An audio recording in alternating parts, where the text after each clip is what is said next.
গুরু দ্রোণাচার্য যখন জিজ্ঞেস করলেন তুমি কি দেখতে পাচ্ছ, কেউ বলল গাছ, কেউ বলল আবার আকাশ, কিন্তু অর্জুন কি দেখছিলেন জানেন? আপনার জীবনেও কি হাজারটা ডালপালা আছে, নাকি আপনিও কেবল লক্ষ্যটা দেখছেন? এটা হলো মহাভারতের সেই বিখ্যাত গল্প। গাছের ডালে রাখা কাঠের পাখির চোখ বিদ্ধ করতে হবে। বাকি পাণ্ডব আর কৌরবরা যখন লক্ষ্য স্থির করছিল, তারা দেখছিল গাছের ফল, সুন্দর পাতা আর নীল আকাশ। গুরু দ্রোণ তাদের ফিরিয়ে দিলেন।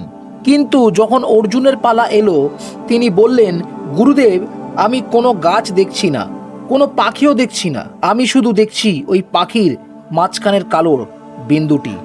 বিজ্ঞানের ভাষায় একেই বলা হয় হাইপার ফোকাস। আমাদের চারপাশে আজ হাজারটা ডিস্ট্রাকশন, সোশ্যাল মিডিয়া, সমালোচনা আর কালকের দুশ্চিন্তা।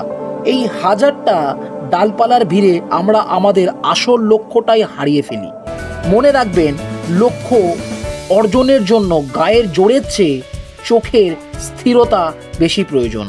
আপনার ফোকাস যখন অর্জুনের মতো হবে, তখন লক্ষ্য ভেদ করা আপনার জন্য কেবল সময়ের ব্যাপার। তাহলে আপনার পাখির চোখ বা আসল লক্ষ্যটা কি? কমেন্টে একটি শব্দে লিখুন, দেখি কতজন নিজের লক্ষ্যের ব্যাপারে পরিষ্কার। আর ভিডিওটি শেয়ার করুন আপনার সেই বন্ধুর সাথে যার ফোকাস একটু নড়বড়ে।